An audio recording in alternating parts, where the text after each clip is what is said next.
All right, this is a continuation of the video that I just posted about the Blake Lively complaint, a precursor to a lawsuit against Justin Baldoni. If you didn't watch that video, watch it. There's a lot of new information there. She accused him of unwanted kissing, improvised on set. She accused his producing partner of showing nude images of his wife to her, accusing him and the partner of walking in on her trailer uninvited while she was getting undressed or breastfeeding, and more.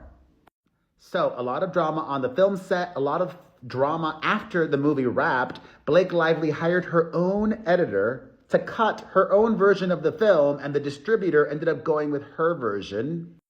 Her husband ended up blocking him on Instagram, so he knew things were not good, especially because the cast told the film's distributor they would not do any press with him, the star, the lead, and the producer and director of the movie. It Ends With Us.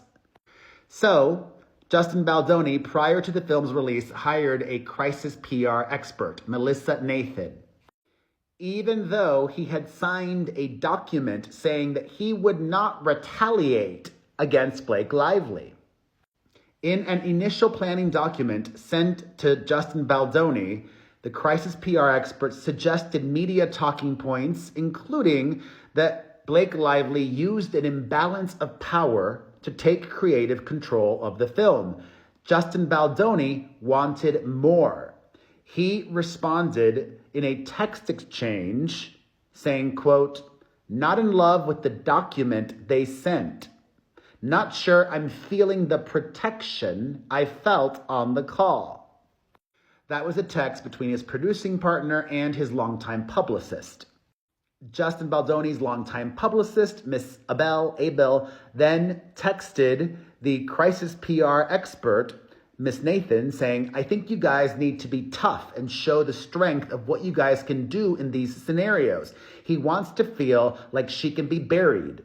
And then Melissa Nathan responded, "Of course, but you know when we send over documents, we can't send over the work we will do or could do because that could get us in a lot of trouble. We can't write, we will destroy her." Imagine if a document saying all the things that he wants ends up in the wrong hands.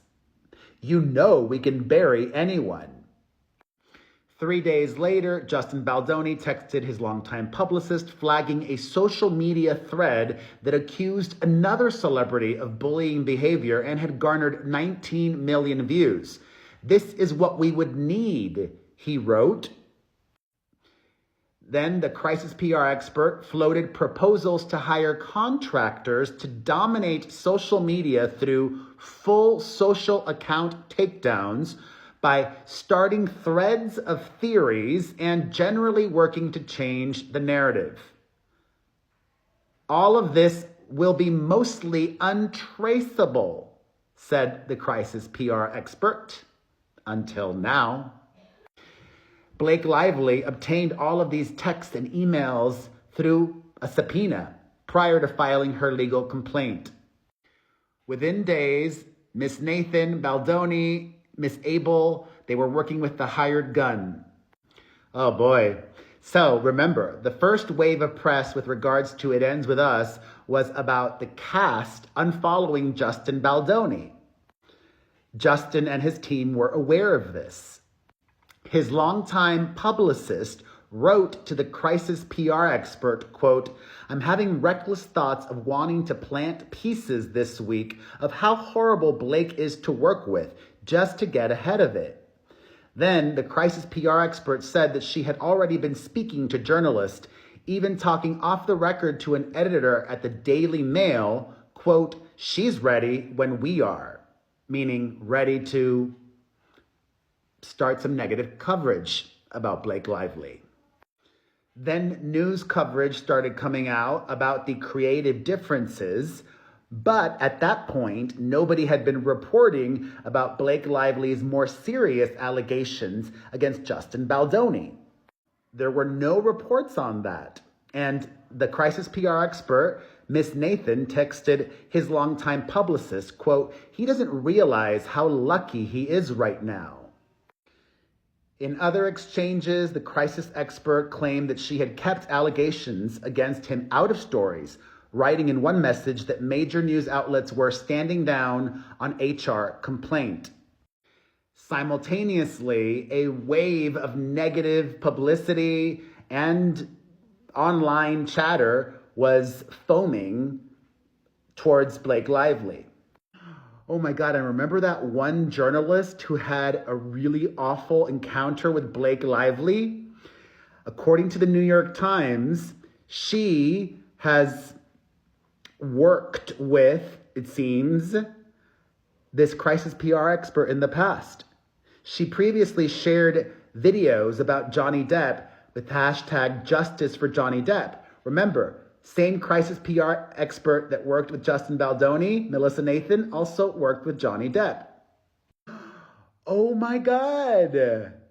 Then it was agreed upon by the film's distributor, Sony, per Blake Lively's wants, to focus on the uplifting and positive elements of the film and not domestic violence.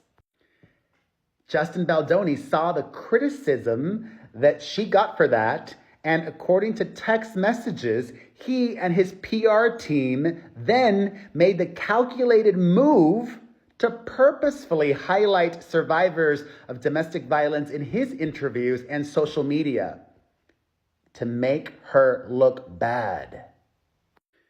One message that the crisis PR expert wrote to his longtime publicist said, quote, "We've started to see shift on social.